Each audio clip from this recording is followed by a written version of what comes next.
on, can we say it again? Say, there is a cry.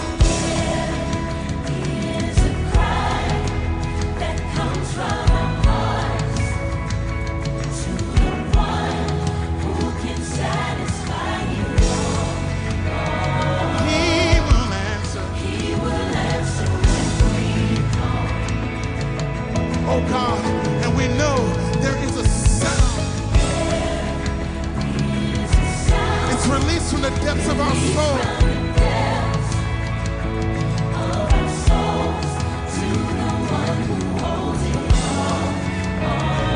He will answer. And because we know that he'll answer, we cry out.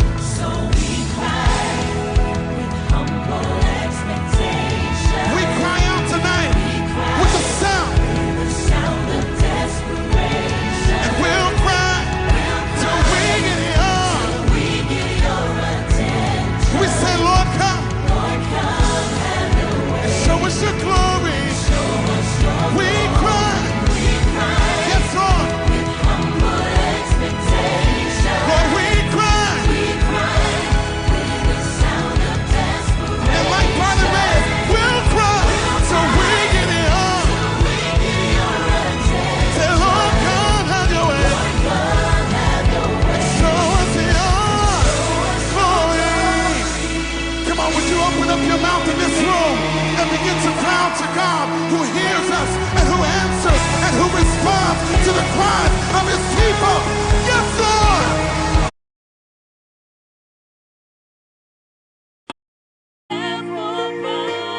Oh, yeah.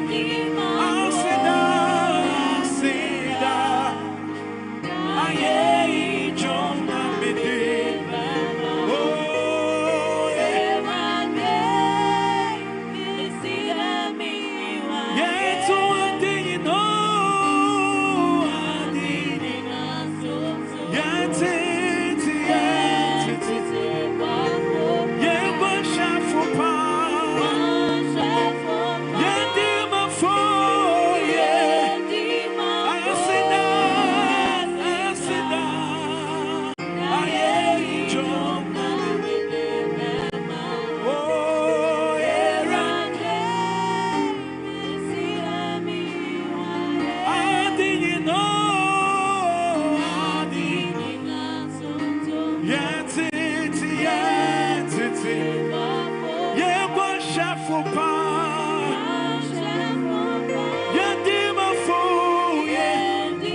Lift your voice wherever you are.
Machi Papa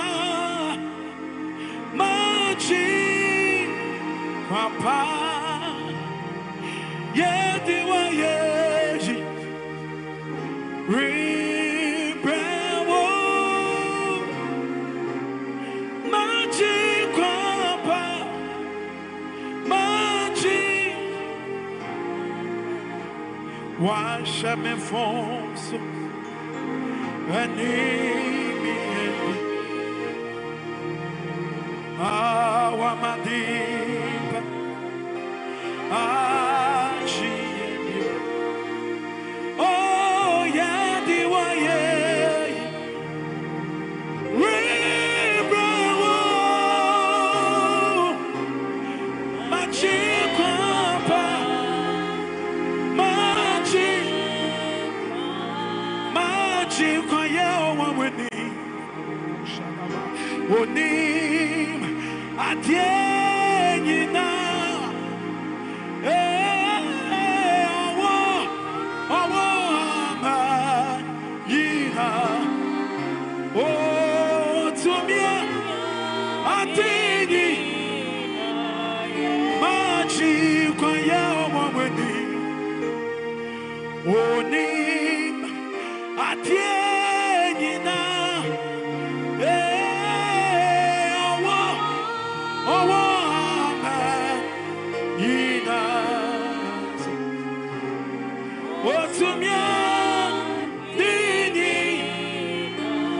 Lift your voice and say, Sing, yes, Waduma. Yeah, yeah, yeah. Yeah, personal.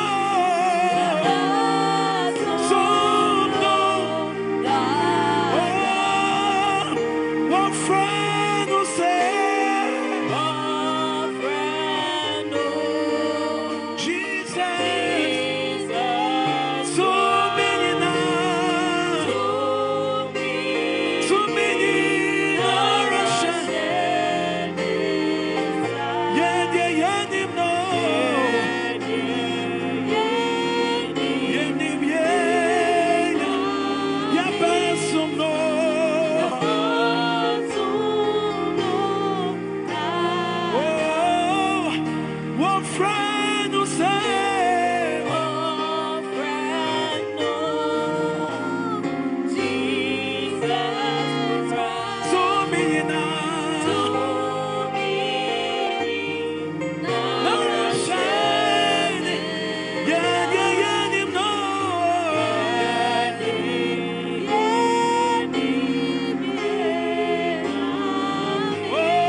Ojira Babefi Mahome Frini Ramo Metuna Ayeji Onyo Wanado Kwaji Noti Yesu Kristo ni Mejit Ayeyo Ayeyi Kani Metuna Ayeyi Jumo. Lift your voice wherever you are.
Lift your voice. Oh, come say, oh, come, let us adore. I want to hear the congregation. Oh, come say, oh, come, let us adore. Hey, oh, come, let us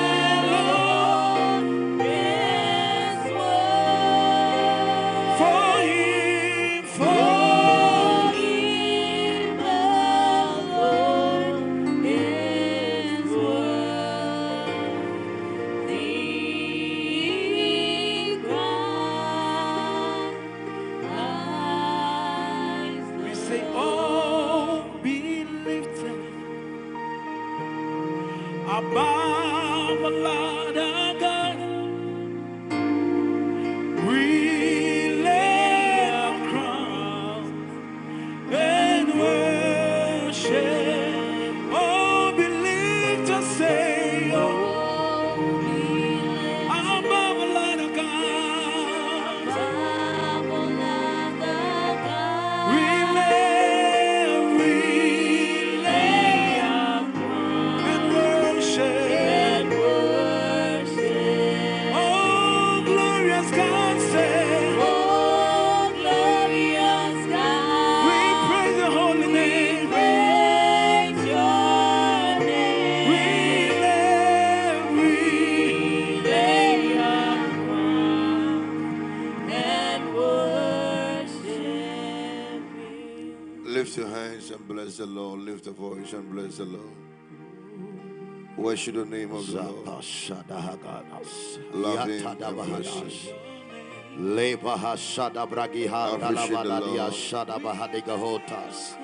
Appreciate the Lord. Appreciate the Lord. Appreciate the Lord. Bless the Lord. Leba zozo bragelegedo shata brada la bada baba shana bahaba Epa Sudabaha Diakado Sadabadian Talabadiasa Salabahana. Oh yeah, yeah. Oh yeah, yeah. Quanchirafu. Adinina sutufu. Yes, Lord. Eradie. Misina miwaye. Oh, Adinina sutufu. Oh, yeah. Yeah, quanchafu pa.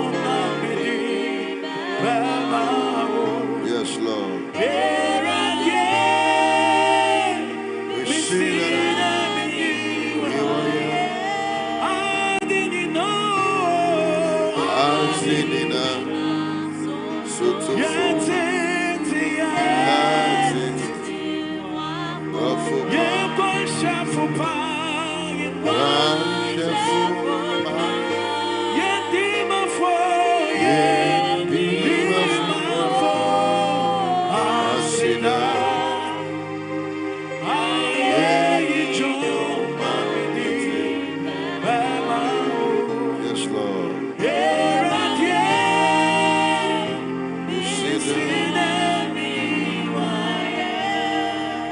We give it the glory. We give it the praise. We are welcome to our second edition of Eagles Manna. Can we clap and welcome our online viewers? Do it better. Do it better. Let's welcome our online viewers. God bless you all. Can you please take your seat for paying the price? I intentionally chose this time for the Eagles Manna so that we can able to download and also gather those who are serious. So the theme for tonight is the wilderness cry. The wilderness cry. Mark chapter 1, verse 2 and 3. We'll have a lot to learn. The wilderness cry. The wilderness cry. Yes, read for me. As it is written in the prophets, behold, I send my messenger before your face, who will prepare your way before you.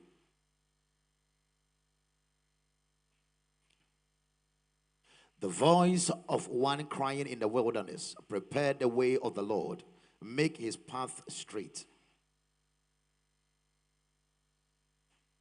Stop there. Write these few powerful points down. The wilderness is a place of isolation.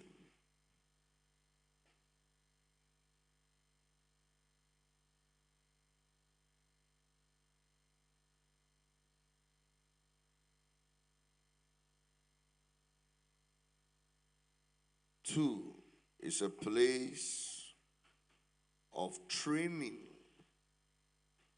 Anytime you hear the word wilderness in the Bible, what is meant?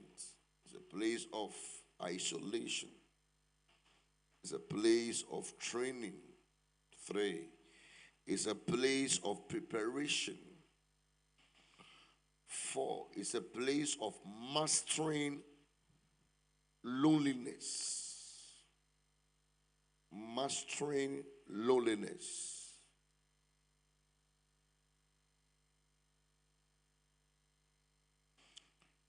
It's a place of rejection. It's a place of process. Again, the wilderness means the place of isolation. It's a place of training. It's a place of rejection, preparation. It's a place of mastering loneliness. Caleb, Go to the office and bring me water. It's a place of mastering loneliness. It's a place of process.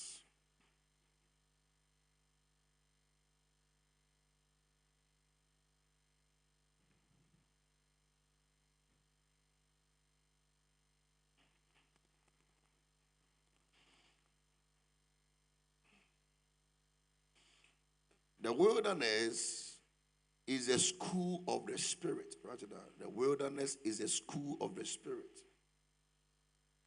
The wilderness is a school of the Spirit.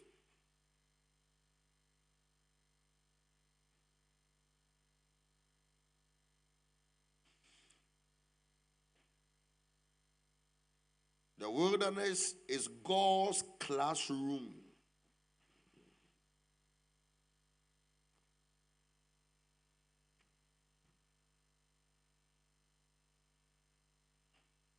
Wilderness is God's classroom.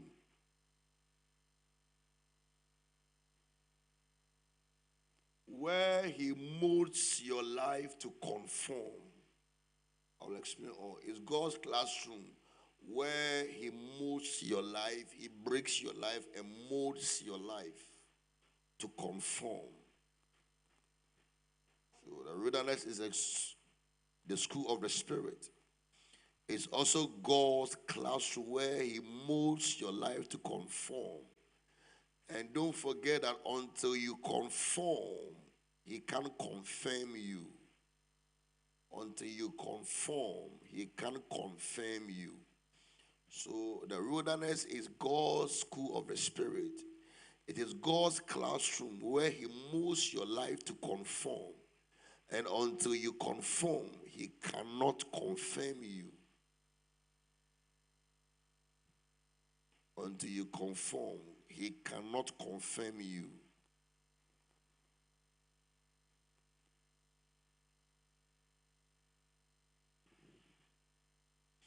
You cannot enter your promised land without going through your wilderness. It's impossible. Can I have?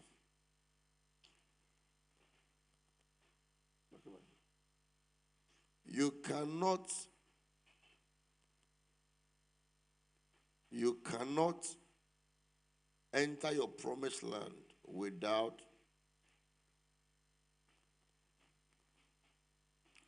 going through your wilderness. It's impossible.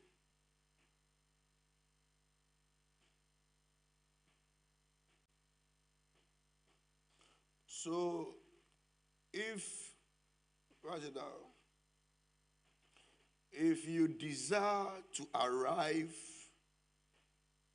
in your promised land, you want to be at your promised land.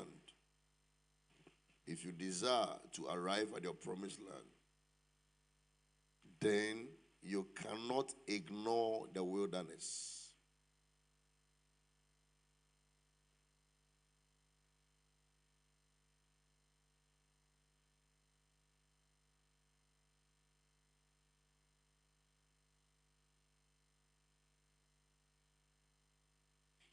Addison, the wilderness is a place that even if you decide not to go through, God will take you through.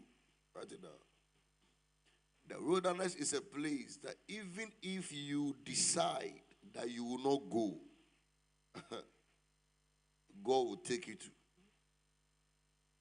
It's a place that even if you decide that you will not go through, because it's a place He will by all means take you.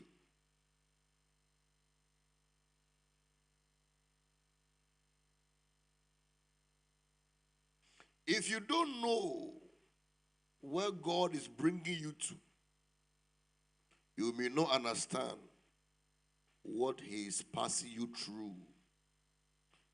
If you don't know where God is taking you to, you will never know what is passing you through.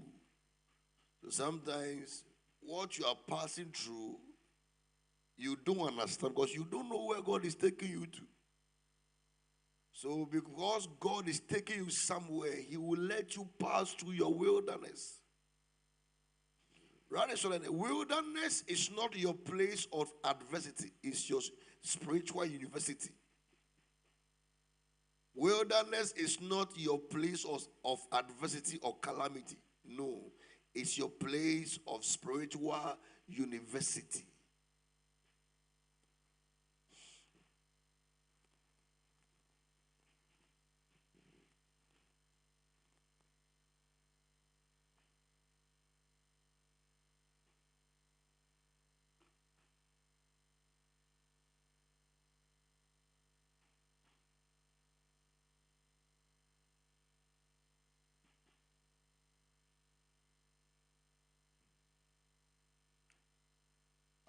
Are you okay? Should I continue? Should I continue? Are you sure? The wilderness is a place to deepen your relationship with God. It's a place to deepen. It's also the place to build a strong intimacy with God.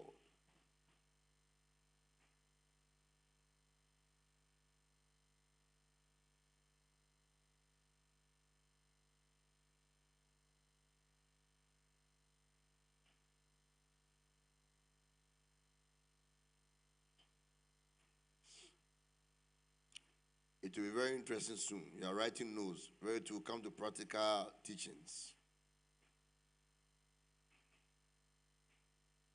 It's a place where God will instruct you.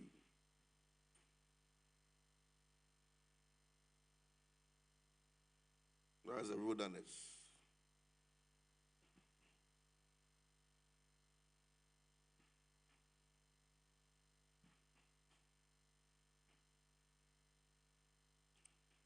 It's a place to strengthen your relationship with God. Write this one down. The best relationship in life is your relationship with God. That's the best one. The best relationship in life is not between you and your brother, sister, you and your wife, your girlfriend, no. The best relationship in life is your relationship with God. So all relationship in life can be broken. Every relationship in life is breakable. Every relationship in life can be disappointed. All relationship in life can be denied. The best relationship in life is for you to have a relationship with God. All what I'm saying, I'm giving you codes. If I start teaching, once I talk the words I'm giving you, so follow me carefully. Wilderness is not a place to make you comfortable. It's not a comfortable place. Wilderness is not a comfortable place, but it's necessary place and profitable place.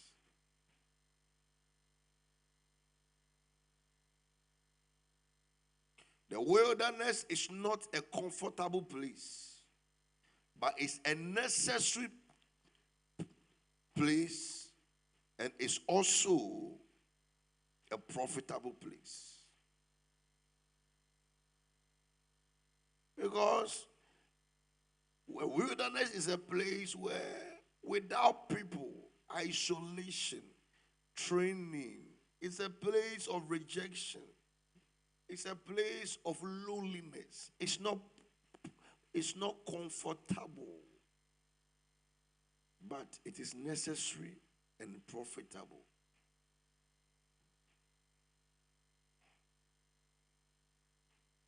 The wilderness is always the absence of people. Most of you, if you are in life and your friends are leaving you and you are alone, you will forcing your downfall. Some of you, if you are in life and your friends are leaving you alone, you will force and make friends by force.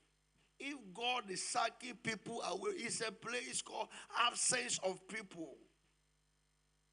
I'll give you scriptures, don't worry. The wilderness is a place where you will be alone, absence of people.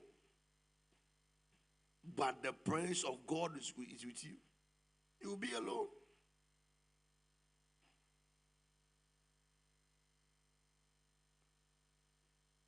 It's a place where God talks to you and God deals with you.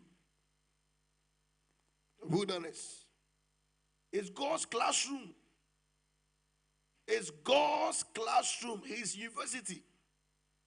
A place He will mold your life. He will talk to you there and deal with you there. And hear me. God will never take you to your promised land without taking you to your wilderness. Nobody. Anybody God takes you to your promised land, He will pass you through the wilderness. I'll give you examples right now. Just follow me. I'm giving you the foundation. You can't have you don't decide to go there. He will take you there.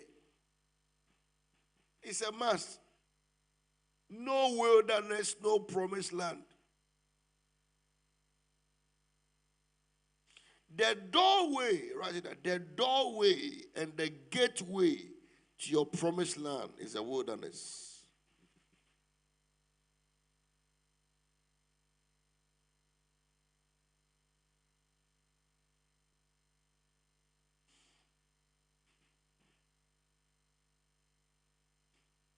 I'll pause here for a few minutes and I'll go to practical and come back. Right?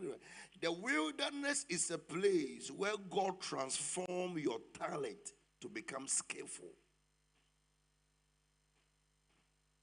The wilderness is a place God transforms your talent and makes your talent, it makes you skillful. And hear me today.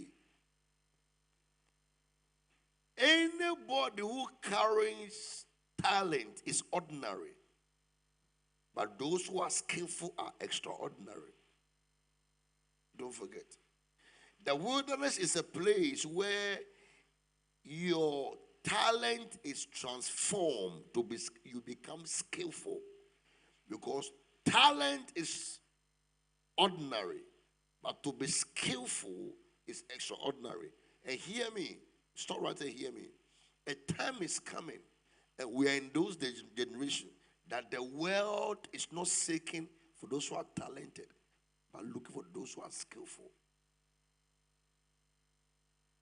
The days you are in now, it's a days, the dispensation we have entered, even in ministry, in all areas, they are not searching for talented people. Everybody is talented, but they are looking for skillful people. When 1 Samuel 16, 18, when Saul was oppressed with a demon, they did not look for a talented player. They looked for a skillful player.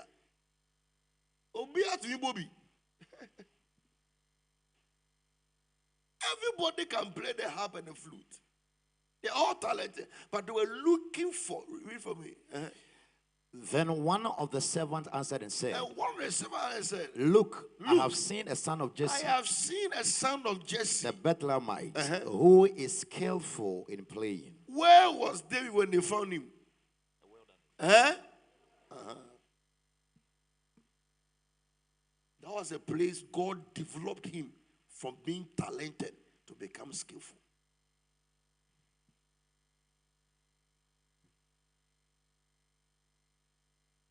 That's why the world,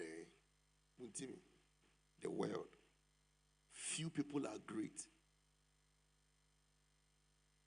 Few people. That's why even footballers, few people are stars. Because to be great, you must pay a price. As for talent, it's normal. But what to distinct you is the skillfulness. A time is coming, what you are doing, everybody will be doing the same thing. But what to set you apart is the skillfulness. So the wilderness is a place where God transforms your talent to become skillful.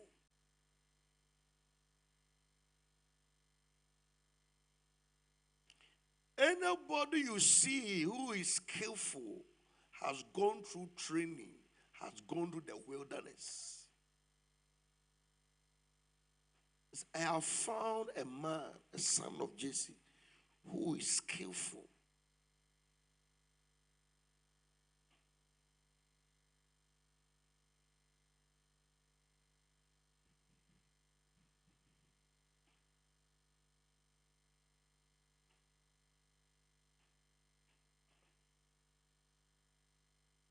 The book of Mark.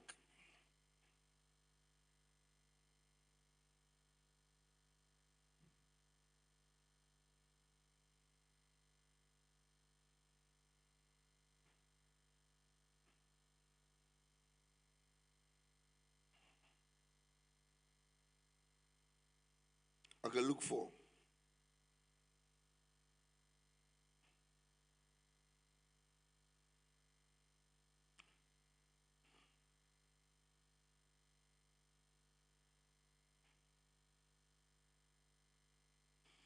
Matthew 4:1, Matthew 4:1, Luke 4:14.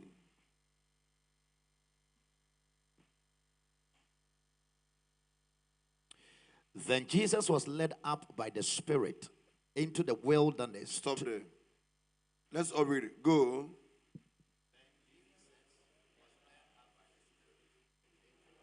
Say it again. Say it again. Now, this play, it was immediately after John the Baptist have baptized him, Timaeus, have baptized him, and his heaven opened, and there was a voice that said, "This is my beloved son, in whom I'm well pleased." Right after the baptism, and the Spirit led him. Since you were born, how many times have somebody come and the Spirit led me to go to Libya? And the Spirit led me to live here and go to Paga. And the Spirit led me to go and suffer. And the Spirit led me to leave Accra and go to a corner. No.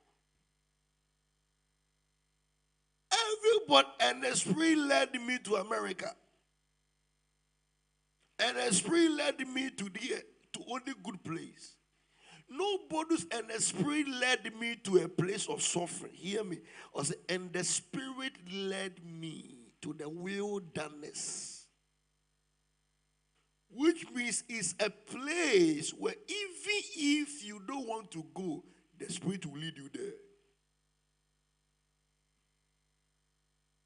Watch me carefully. So, let me pause here. Put that in your mind. And the Spirit led up. He was led by the Spirit into the wilderness to do what? To be tempted by the devil. Because you can't go to ministry without going through the wilderness. It's a school of the Spirit. There is nobody. Let's go to Moses. Say Moses. Now, Moses was born in Egypt. You know the story. And the mother left him, they took him to the palace. And Moses became a prince. He became a prince. He dressed like a prince. He walked like he was eating as a prince. And one day was walking, going and met them fighting. He killed the Egyptian, killed one. He looked right and left. Nobody was. He put him. The next he saw two Israelites fighting, and he was trying to save them, separate them. And one said, "Who made you? Who made you our ruler?" Team. As soon as Moses heard that somebody have seen him killing someone, he ran to where?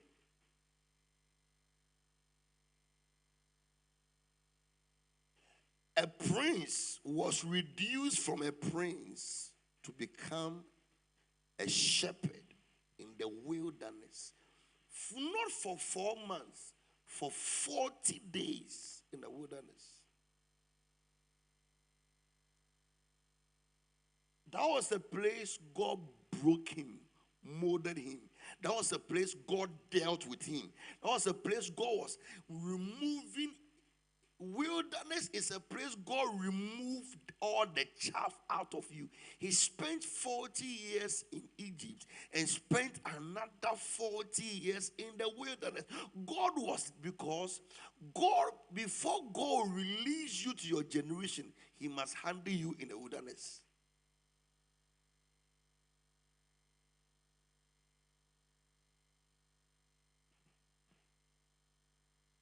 The preaching, I've not started though. I'm just laying the back. I'll give you the preaching in just 2 minutes.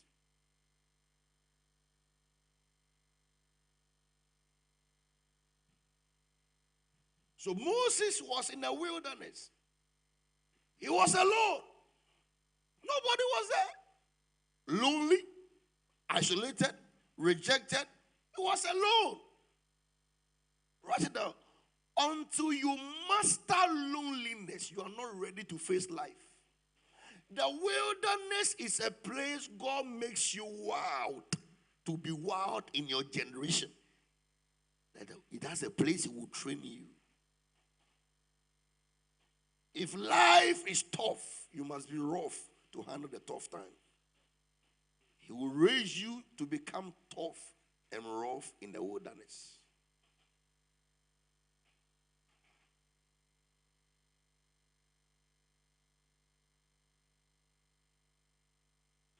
Many people are avoiding their wilderness. That's why we don't have wild people in our generation. That's why we have few skillful people in our generation. Because a lot are avoiding the wilderness. A lot.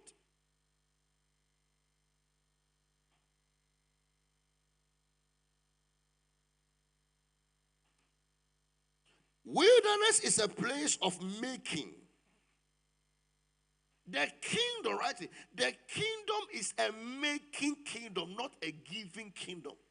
So if you are here and you still go to God, give me this, you are still a baby Christian. The kingdom language is not a giving me language, it's a making language. Father, give me this. You've not entered the kingdom dimension. You are still a child. Give me this, give me that. Give me this, give me that, give me this. You are still a child. The kingdom is a making kingdom. Follow me and I will make you. It's a go to the potter's house. When you get there, the potter is making something. So the kingdom is a making kingdom, not a giving kingdom. So don't give me this, give me that. If you still have that mentality, you are a child. That's a sample of the prodigal son. He said, Father, give me. Father, give me. The father gave him everything. He left. He misused everything. When he came to himself, he went the wilderness and he matured in the suffering. He came and said, I have come. Make me now. This is now the kingdom mentality. He left foolishly and came sensibly. He left ordinary and came as a treasure. He said, now I have come. I'm not here to give me again. I have come, make me. The reason why many are in churches and they are not growing is that they don't have the making mentality. They have the giving mentality. That is the problem of the church. Many Christians go to church with today, many Christians. Hey, there is a new prophet here. He can see. They will go there 4 months. If nothing changes, they go, hey, there is one prophet here. He can prophesy. He's accurate. They will go, hey, there is one there. So we are not a making kingdom. We are a giving kingdom. Even pastors, many people enter ministry because of what they will get or what they will make.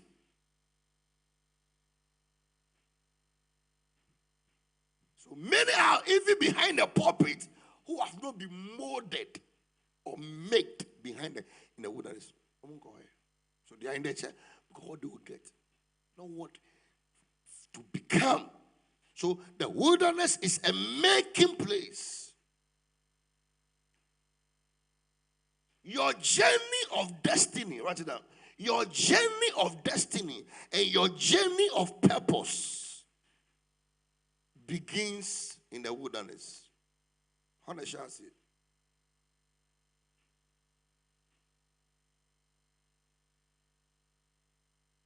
Your journey of destiny and your journey of purpose begins in the wilderness.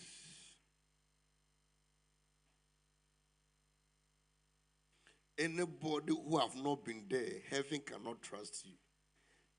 Anyone who have not been there, life cannot trust you. Anybody who have not been there, you can't even trust God. I'll show you examples. So Moses was in the wilderness.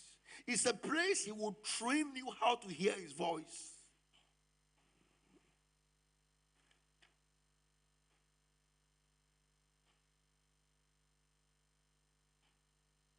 Moses from Egypt, wilderness. Jesus from Jordan, wilderness. Moses from Egypt, wilderness. Jesus from Jordan, 40 days. The same way, Elijah, 40 days, wilderness. John the Baptist, I'm coming, wilderness. David, wilderness. Almost all the great men that God molded and they became hot, wilderness.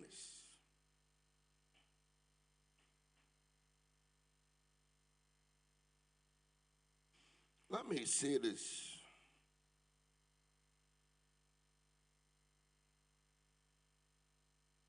Let me pick the man Elijah. God took Elijah to wilderness. 1 Samuel 17, 1 Kings 17. For four reasons.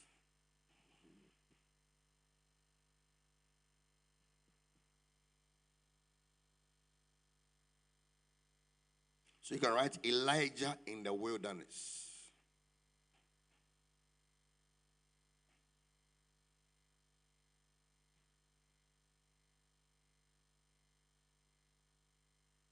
Write this for me. It's not where you are that matters. It's where he wants you to be that matters. Write it down. It's not where you are that matters. It is where he wants you to be. So, it's not about where you are. It's about where he wants you to be. So where you are can be comfortable. But is it God's plan for you to be there? Somebody can be in the wilderness. Somebody can be in US for 30 years. Somebody can be in the wilderness for 20 years and come out of wilderness and be in a palm for 2 years and make impact. You see, in US, you cannot make even impact. Somebody can be in Canada for 30 years. Nobody knows about him. Somebody will be in the wilderness for 40 years and come out 1 week and make impact. It's not where you are. There are some of you here, you think if I travel and I go to Australia, I will make it in ministry. The way I am, the way I can preach, I can pray. If I leave this country and I find myself in Zimbabwe, the way I am, the way I can pray, if who told you I look for people like you in Zimbabwe? Who told you that people of America are looking for people like you? Who told you that? So our mental, if I leave Ghana and I find myself in South Africa, it's not where you are, it's where he wants you to be. I'm bringing some, I'm showing you something right now. And today, most people in ministry or in a church is where they are, not where God wants them to be. So when the God came and said, Elijah, what are you doing here? So what are you doing here? Have I sent you here? The place is comfortable but not profitable.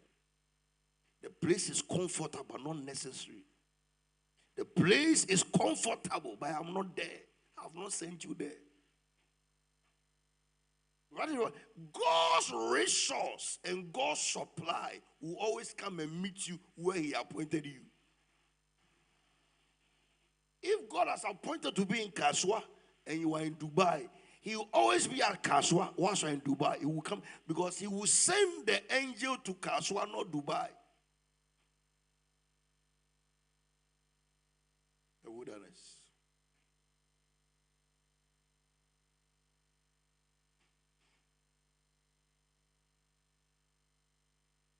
All great men, all men who are wild, tough, has mastered the wilderness. They've been in the wilderness. You must go there. He will use years to train in the wilderness. One, so God took Elijah to the wilderness for 4 reasons. One, so that Elijah would trust God for sustenance and provision.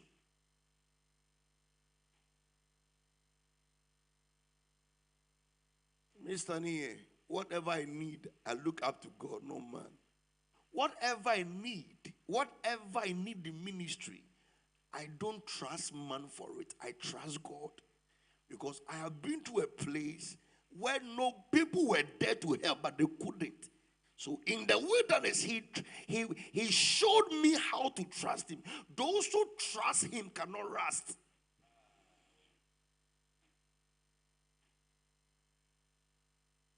Yeah. If you waited on Him, you will not be faded.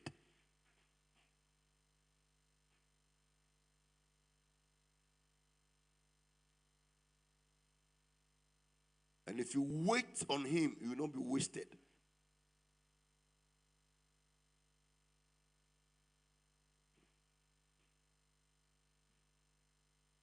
So in the wilderness, He trained Elijah to trust Him for sustenance and for provision. 2, He trained him in the wilderness to seek direction for his life, vision, and strategic location.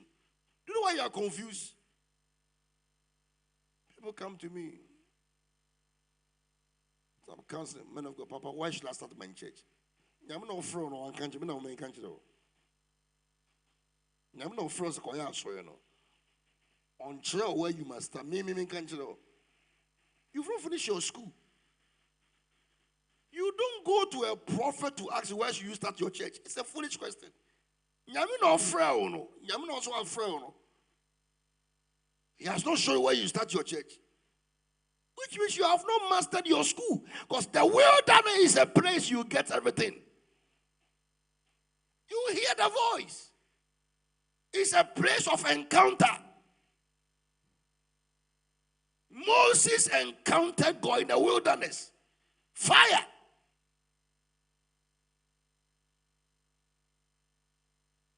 It's a place you ask God, what do you have for my life? If you know whom you are, you will not accept any label. Not any label, because you don't know who you are. Anybody, any label makes you. No. It's a place before you come out, you know where you are going. You know what you are about. You know why you are called. You know everything. I'm not confused. It's a place to seek His direction for your life, vision, and strategic location.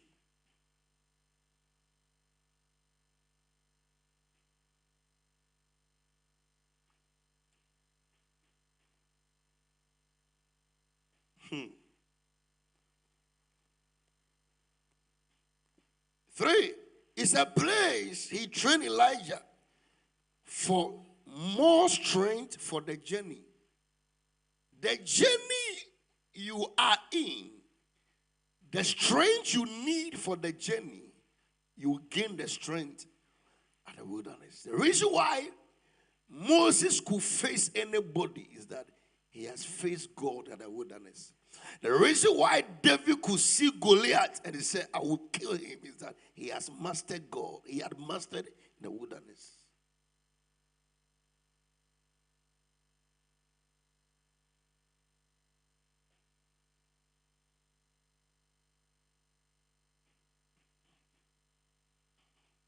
Me, Sunday, nothing can scare me in ministry. And nobody can scare me. Nobody. What will you to scare me? Because anything that ministry takes scaring, I've seen all. What can you do to scare me? What news can you bring to scare me? No, nothing. Because the wilderness is a place where God mastered your heart. What is one now? The fourth one. God took Elijah there to equip him to accomplish his mission. Look at your neighbor and tell him, the work of God is not a child's play. Tell somebody. Look at it. See, the work of God. Hold it. Say the work of God is not a child's play. You must be equipped. Share.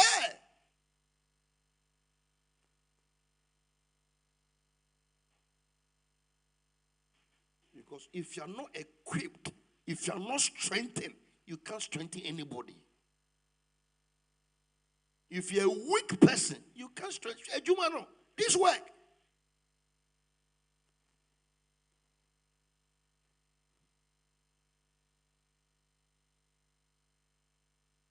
So Moses, you can read Exodus 3, verse 1, Exodus 2, verse 14, Exodus 13, verse 17. You can read it.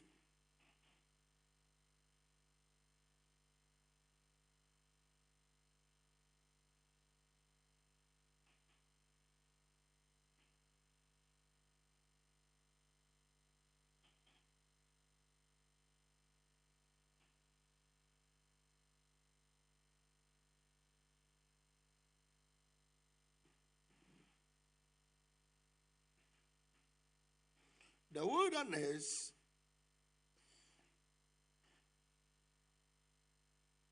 is a must for every champion. Write it down. It's a must. Anybody you see who is a champion, who is making extraordinary waves and impact in life and ministry, you must be in the wilderness. It's a place for champions. The wilderness is a school of the Spirit for all great men.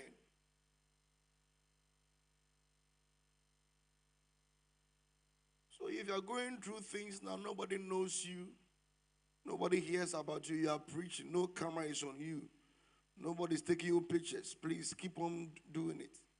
Don't worry. Nobody clap for you, nobody is calling you, nobody is minding you. Mind yourself. Now, until you mind yourself, nobody will mind you.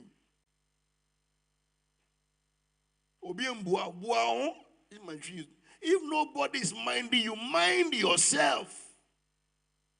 If nobody is taking you picture, don't force yourself. Don't force yourself. Hide yourself. It's a wilderness. The wilderness pictures are not attractive. Don't take it. I said what? Wilderness pictures are not clear. Don't take it. Be there alone. Wilderness pictures, the world will not clap for you. My time will come if you come out of wilderness. What happened there, the world will buy it. David said, I will kill Goliath. They said, no. He said, when I was in a wilderness, you were not there, but I was there. Nobody took picture. I had a history. He started, I killed this, I killed that. Why? When he was there, nobody paid attention. By the time it's coming, what you did there will show forth. Today, because of social media, everybody want to be seen. Sometimes, if I watch some people doing life, I say, what's the person saying? No content. Even you talk, you are confused. You talking, you are a confused person. Yes, you are confused. Even you talking, you are confused. You don't know what you are talking about. So why can't you hide yourself and build content? But today, everybody want to be seen. So we don't want to master our days of isolation. Write this one down. Oh, Koloshinda Ziakaba. The transforming of Jacob into Israel happened in the wilderness. And the transformation came when Jacob was left alone. Genesis 32:24 coming down.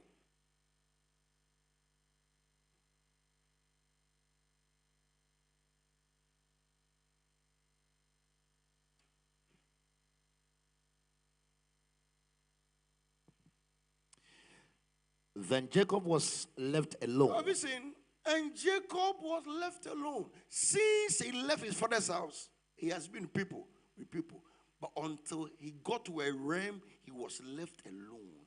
That's the realm of isolation.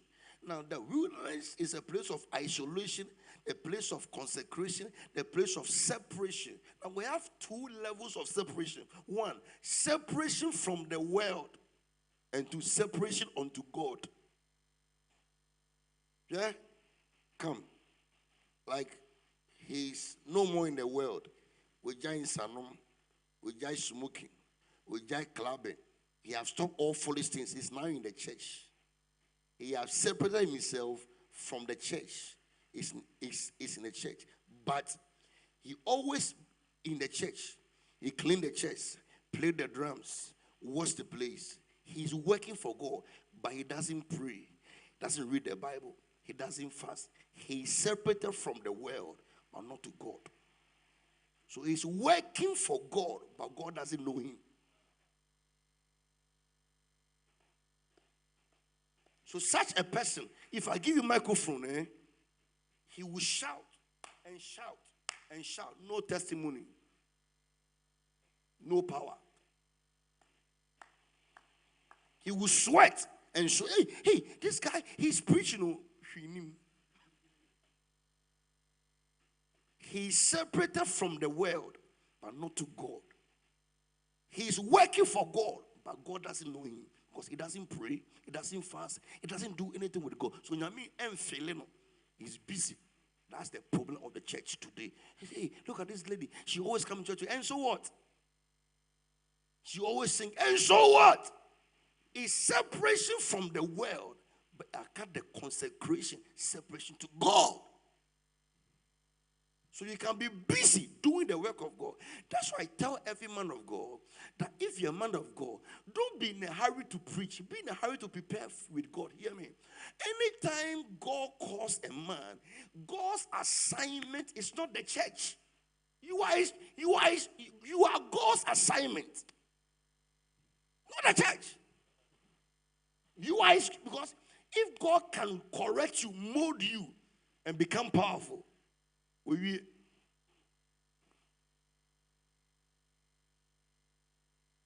when you start the ministry, the first 10 years and 12 years, God's vision is you, not the church. He will build you, mold you. After he has finished, he leaves you. You become an oracle. It takes 12 years, 15 years to become an oracle, not 1 year. You become an oracle now. Anywhere you stand, you can now build something because with the realm to do something. Today, people start 1 month, 2 months. Sit down. That's why we are seeing a lot of errors in the body of Christ. So the separation of two levels, from the church, from the world to the church. Now, if an engineer, you must be separated to God now. That's where you get anointed.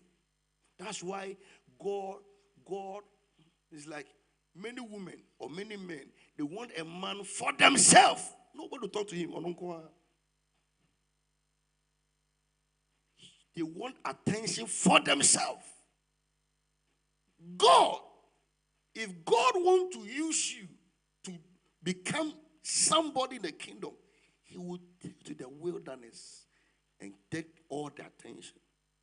The Bible declares that when Moses was in the wilderness and the bush was burning, when Moses turned and God spoke, why? God needed Moses' attention. Yeah, most of us here, and most watching me, we are into ministry, but you've not given the Bible attention. You've not given prayer attention. You've not given fasting attention. We don't have time. We are always busy. Any man of God that will tell you, I'm too busy, I don't have time to pray. That man of God, on your correct. I'm too busy, I don't have time to even pray. What keeps you moving? What sustains you? All this lifestyle is developed in the wilderness. So Jacob was left alone. Isolation. Most of you, when you are alone, you fool. When you are alone, you don't behave right. When God creates a situation and push people away from you, and you want now alone, now and nobody is coming to me, go to yourself. Someone say, today, who should take me out? Foolish things, foolish statements from immature Christians. Today I'm bored. Oh, who should take me out? Take yourself out. Oh dear girl, you think we are here to be happy? Jacob was left alone. A time will come, you'll be left alone. Not because you are bad, because God is shaping your life. A time will come. All your lovers will leave you. All your loved ones, they will leave you because your life is changing. Hear me? If you change and people don't leave you, you've not changed well. I said what? If you change and people don't leave you, if you change and people don't become uncomfortable around you, you've not changed well. Check your changing. Any true change, there must be confusion. People around you must feel uncomfortable. If you change and change well, you will lose friends. You will be alone. Jacob was left alone. And the man wrestled. He's there. When Jesus was left alone in the wilderness, he wrestled with Satan. Your spirituality determines your survival. Spirituality.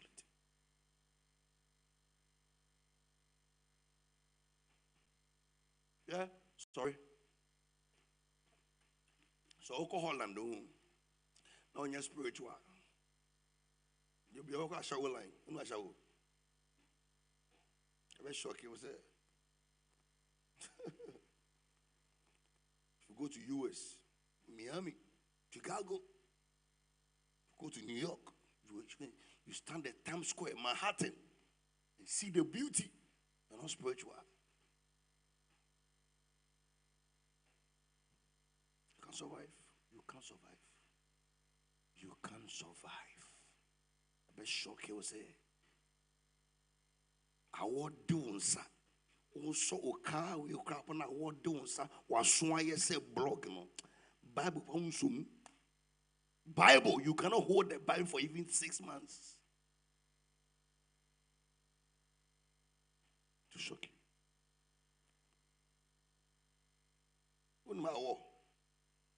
If I put water down like this, normal water, and I'm going to the office, by the time I come back, now I block. That is Chicago and some areas in Canada. You put water down. They don't put it in the fridge. You put water like this. We be cut down, now you block. And you're human. You can't even hold the Bible. So if you're not spiritual, this weather, you can survive.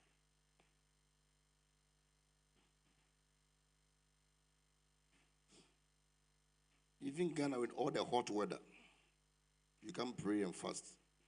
How much the things, the weather is cold. Where in your bed, in your bedroom, if you lie on your bed, if you roll cold, you can't. So Jacob was left alone and he rested. He rested. Sit down.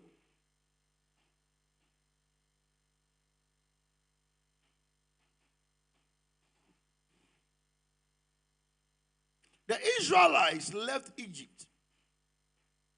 For them to enter the promised land, God took them to the wilderness for 40 years.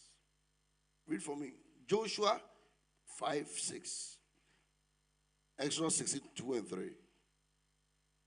They went to the wilderness for 40 years. Why? God was preparing them to enter Canaan. What is there?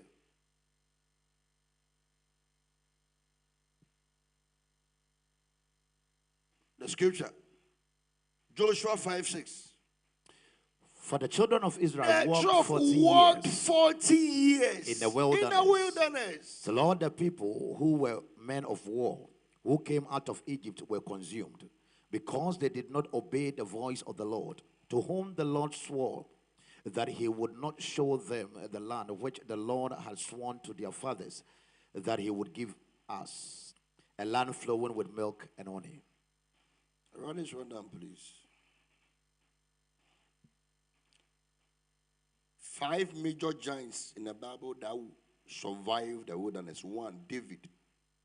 2, Jesus. 3, Moses. 4, Elijah. 5, John. Jephthah. And Saul.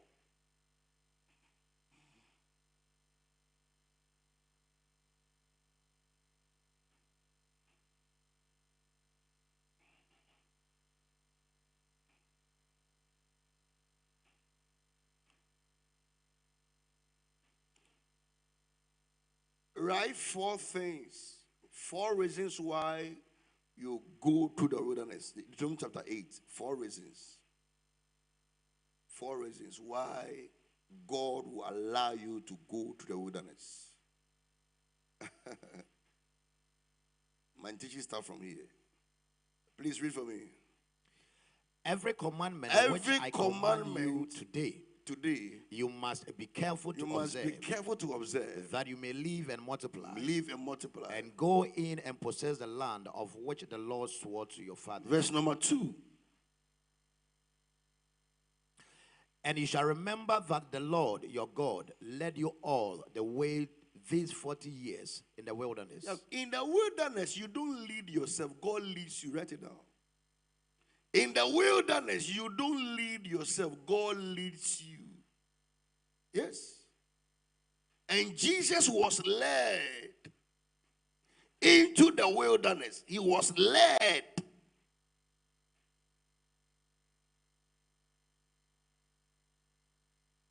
Why? The first reason why he will take you to the wilderness, 1, is to humble you. Write it down. So we are too proud. He must humble you. He will take you to humble your life, to make you very calm. So anybody who has entered the wilderness, who is out, who is still proud, he didn't finish the school. I said what? Anybody who has been there, who is out, and is still very proud, he didn't finish his school. No arrogant person can carry pure oil. I said what? No, where from that spirit? Where from that arrogance? No. Nobody who is arrogant can. No. The oil you are carrying is not authentic. It's not authentic. You don't carry the pure one. We have so many oils you can come together and join it and use it. So those who have been, Moses became the meekest man in the world. all those that went there and came out became humble. Because God will humble you. He said, I took you to the wilderness to humble you. The work of God is not for those who are proud, those who are humble. 2, to test you, not to tempt you. Temptation brings the worst out of you. Testing brings the best out of you. If the devil tempts you, he brings the worst. If God tests you, he brings the best. To test you. He will test you. Why are you in ministry? Why are you serving me? Jesus was tested. And Satan came and said, turn the stone into bread. He was tested. Because at that time, Jesus was very angry. And when you are angry, anything at all you do is a comedy. If you're a sugar mom, you will sleep with her for money. Sure. I've been told that. I come.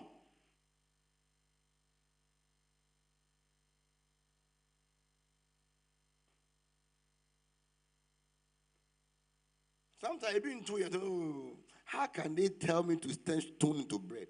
It's testing. You'll be tested in ministry. People will come with cocaine money. Cocaine money. Pray for me. Let me go and do this cocaine. When I come back, I'll give this money. And you are suffering. A common deal. We have levels of anger.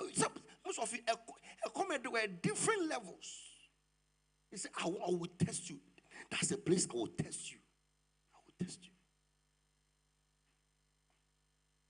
So what you are going to, God is testing you. When you are suffering, you are going to hardship. Nobody knows your ministry. And you are going up and down. You are suffering. God is testing you.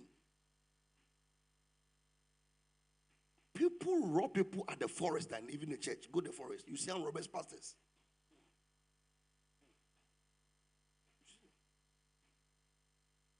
I come in.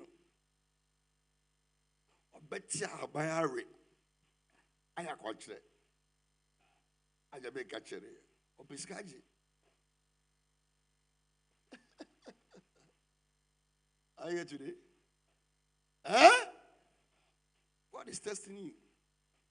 He's testing you when nobody knows you, nobody feels, nobody clap, nobody. Hey, a time you go somewhere, you preach, nobody will clap for you, nobody will mind you. Because the world only celebrates stars, not mediocrity or ordinary people. So I took you there so I can humble you and I will test you if you are ready to follow me. 3, to know what is in your heart.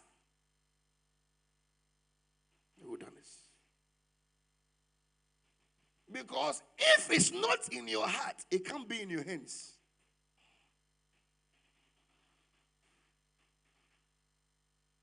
Akuma, God looks at the heart. So the wilderness is where he will check you. He will check your heart.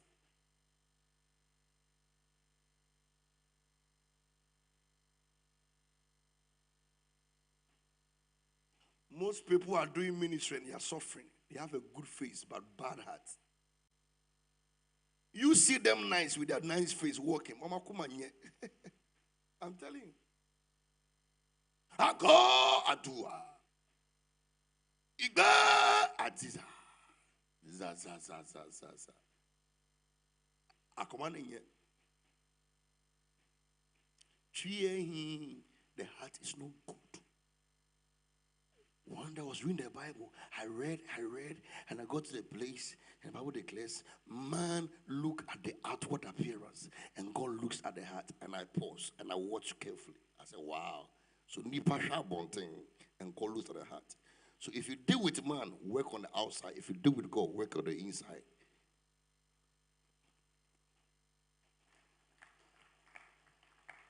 If you are dealing with man, work on your outside well. If you are dealing with God, work on the inside. If you are dealing with God and man, work both of them. Both inside and outside must be good. Yeah. He said, I will humble you. I want to check the minimum. Why? Why? Years ago, we used to go and preach at a place called Belkai, Vodafone. Is it Vodafone? Telecom Vodafone. Ghana Telecom. From there, we will walk to your place where you are selling. He knows it. He was my wedding best man. Stand, clap for him. Yeah. Was my best man when I was married. We will walk. You see, wow, you're surprised, eh? He was my best man. So, he knows from 1999, 2000, almost 23 years now. Clap for him. Yeah. We walk around Accra. So, me I walk Accra more colors and upper 6:35, 30 more. Ask him. Oh, can you see that place? I have walked. He knows it. I have walked, sir. So today you don't see me walking. Not because I've not walked before. Manante da. I walk and jump into trotro front.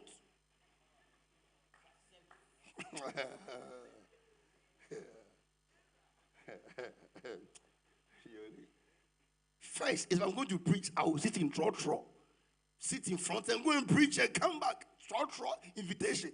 Me and the members are in trotro going. It's wilderness. We go through to go to. What you are going to, you are going to somewhere. One of the guys worked with us and we went together. One day I didn't go. Maybe I'm so willing to also. Yeah, Pastor William said, ministry is money ministry. Yes, yeah. Yes, it's money ministry. Yeah, I said, why? He said, oh, because I want to know. Today the boy is there. He's there. Because the Achimota, the heart into the ministry, he thought there's money in ministry. So the wilderness where God will check your heart or check the heart you have for the work. He said, I will check your heart whether you will keep my commandments or not. Yeah. The heart. Most of you think you are holy, you are good because some temptations have not come your way. Don't forget, when you are poor, your temptation is different. When you are rich,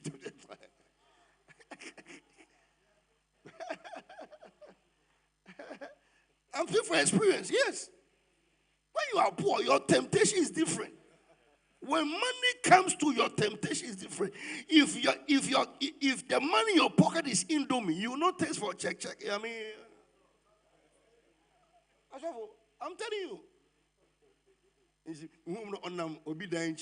No get a microphone. Repent. Of your poverty. You see that?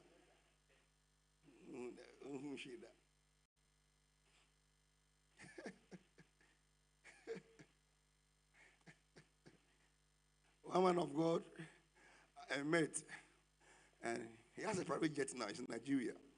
So we were chatting, and I was telling him that, hey, I have 2 private jets. And he said, Osofo, that had Nigeria they call, or Charlie. When I was young, I condemn every man of God with a private jet.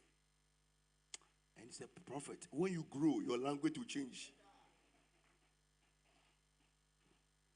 He said, one day I was going to preach St. John Suleiman. I was going to preach somewhere. And when I got to a place, the airport, my flight was cancelled.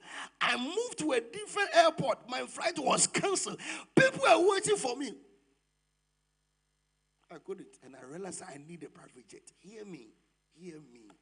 Temptation are in levels. I will use the wilderness to check what is in your heart. To check whether you will keep my ways or not. Now, my preaching starts for 2 minutes.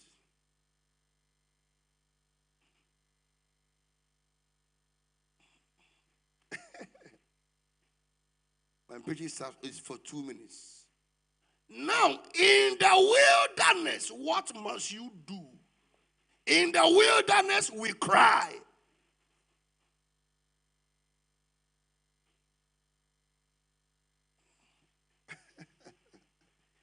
Kalasakiada. We don't keep quiet in the wilderness. You travail the Christ prayer. John the Baptist, who are you? He said, I am a voice. Hear me. Until you hear a voice, you can't become a voice. And those that become a voice don't make a noise.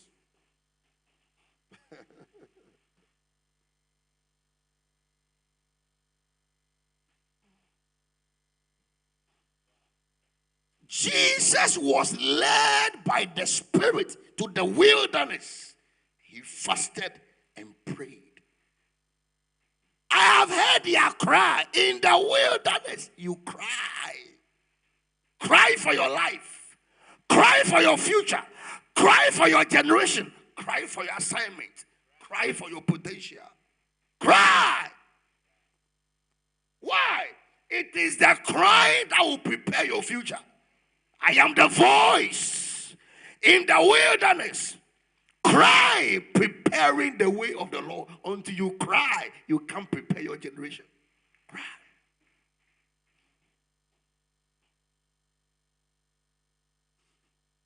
In the wilderness, nobody knows you.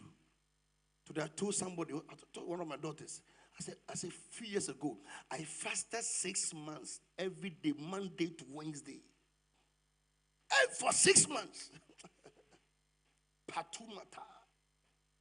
I eat Thursday, Friday, Saturday, Sunday. Monday, I'm room. For 6 months. Cry.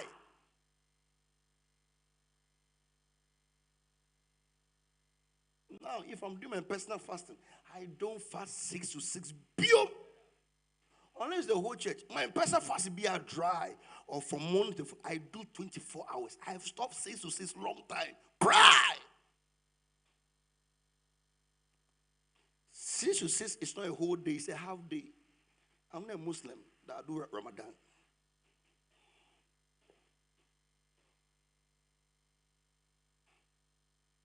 I'm a highly spiritual man.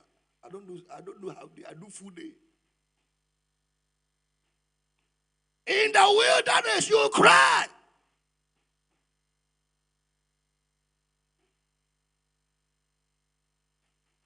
You are too quiet. You are in your wilderness days and you are quiet. You cannot come out.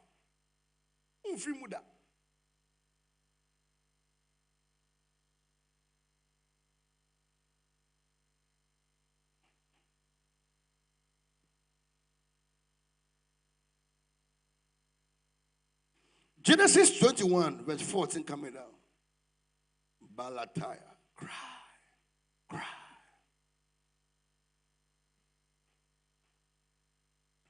You cry for yourself. Is it 2 o'clock? Huh?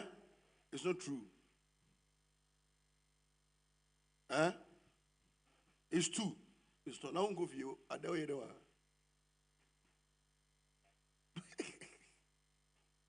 Read for me. So Abraham rose early in the morning and took bread and skin of water, and putting it on her shoulder, he gave it. One day I'll teach you this, but not today. Abraham, with all his riches, he gave Hagar a water in a bottle like this.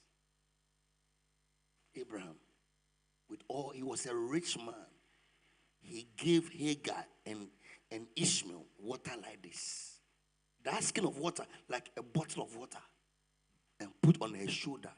And he said, go. Yeah? Hagar drank the water, and the water finished. Do you know why? No matter the water man will give you, it will finish one day.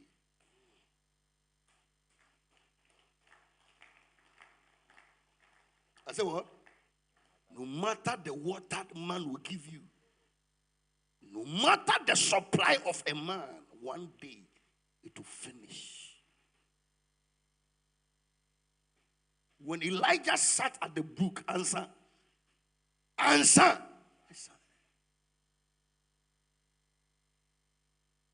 And she departed and wandered in the wilderness. Hagar and Ishmael, they were walking in the wilderness.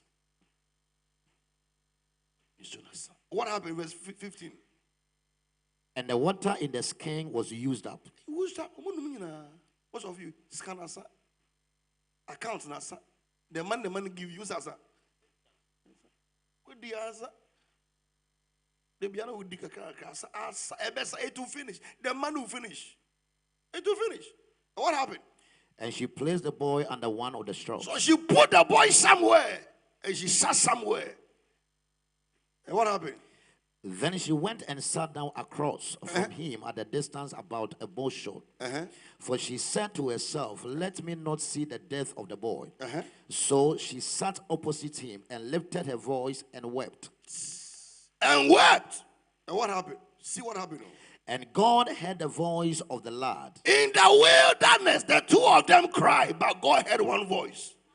I pray for somebody that as you lift a voice and cry, God will hear your cry in the wilderness. Do you know why? Sit down. The difference between the crying was your heart. Hagar cried with bitterness. While she was crying, she was cursing Abraham. You've slept with me. I'm pregnant. Now I've given birth. You've sacked me. Why is this crying? May God punish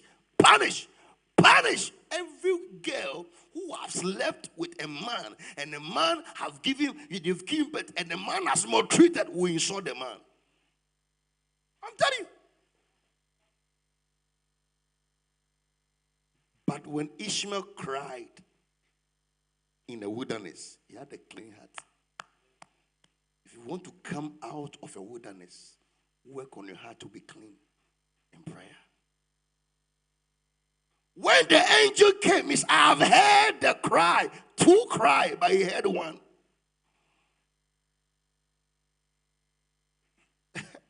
And the angel called to Hagar out of heaven and said, look at you. Fear not, for God has heard the cry of your life. Where is? Maybe your channel. God has heard the cry. Verse 18. Arise, lift up the lad and hold him with your hand. Keep on reading. Then God opened her eyes, and she saw a well of water. And she went and filled the skin with water. Man will give you a bottle, but God will give you a well. Anyone that say it is well must have a well. That is it. You saw a well of water. I speak in your life that may God give you a well. Amen. What man gave her, finished. But when God gave her, you know why? Where they were sitting, they were closer to the well. But bitterness blinded his eyes. The eye did not see it. And God opened his eyes.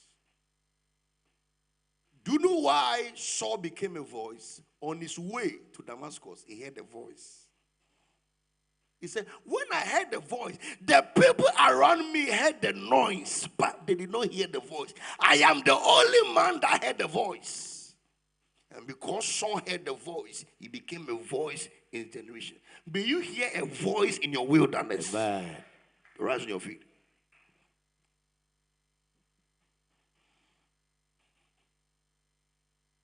John 1:23. Who are you? I am a voice. Clap and shout, I am a voice. I am a voice. Clap and shout, I am a voice. I am a voice. Say, I will master. I will master. Come on, clap and shout, I will master. I will master my wilderness. My wilderness. He said, I am the voice of the one crying. So in the wilderness we cry. We cry. Crying. I am the voice crying. In the wilderness we cry. So cry. Why? To make straight. Things are crooked in your life. Cry to make things straight. I'm not clapping at all. I said, things are crooked in your life. Cry to make things straight. Things are crooked in your life. Cry to make things straight. Luke 1:80. Luke 1 verse 80. Halasiba ibimba babumba kuada. Luke 1:20. Luke 1:20. What is that? So the child grew and became strong in spirit. He was what? And he was in the desert in the wilderness the the day of his manifestation. Clap and shout, Father, Father, as I lift my voice, and I cry out, deliver me from pain, save my life, for the wilderness. Say, Father, make me a voice, in my generation. Clap your hands and pray for 10 minutes. Tell the Lord that make me a voice in my generation.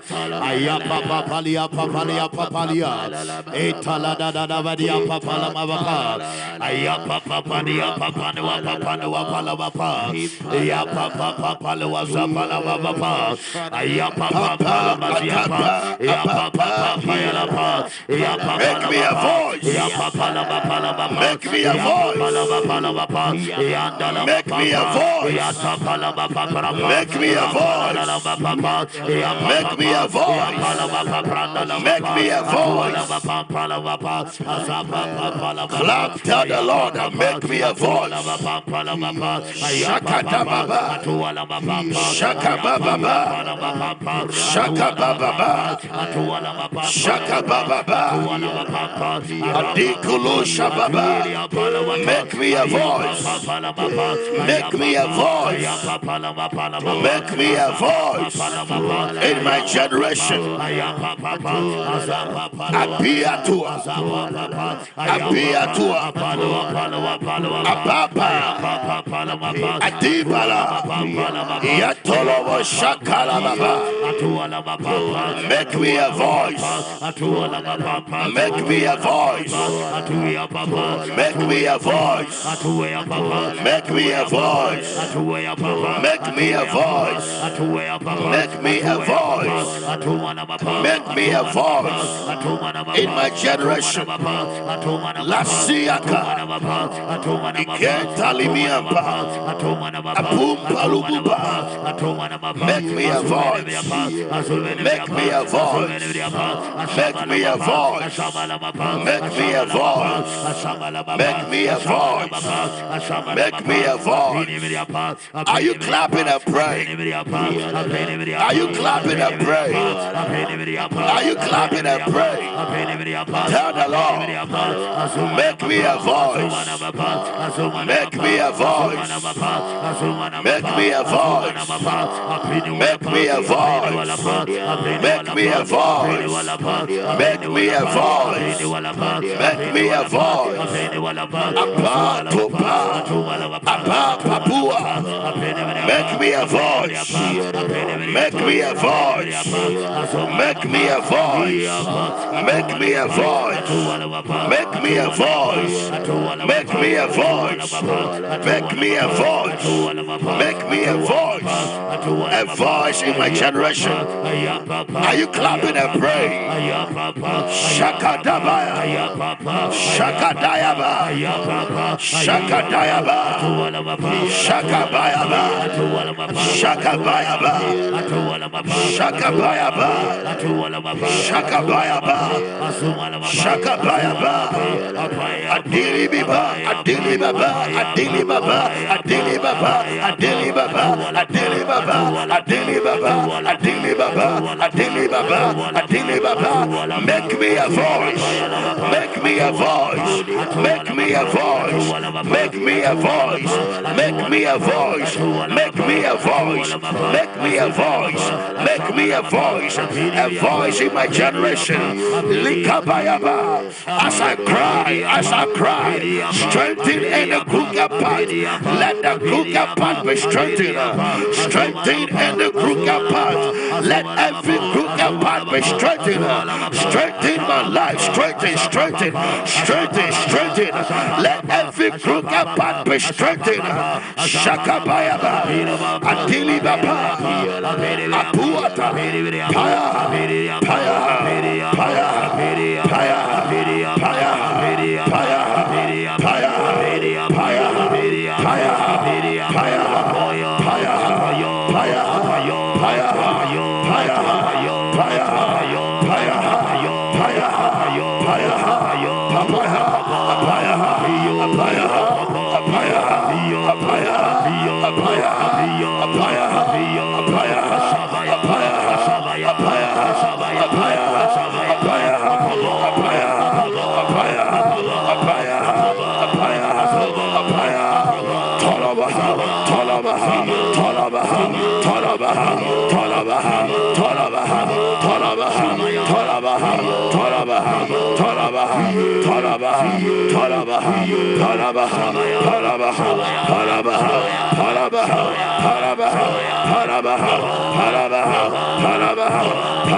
In the name of Jesus. In the name of Jesus.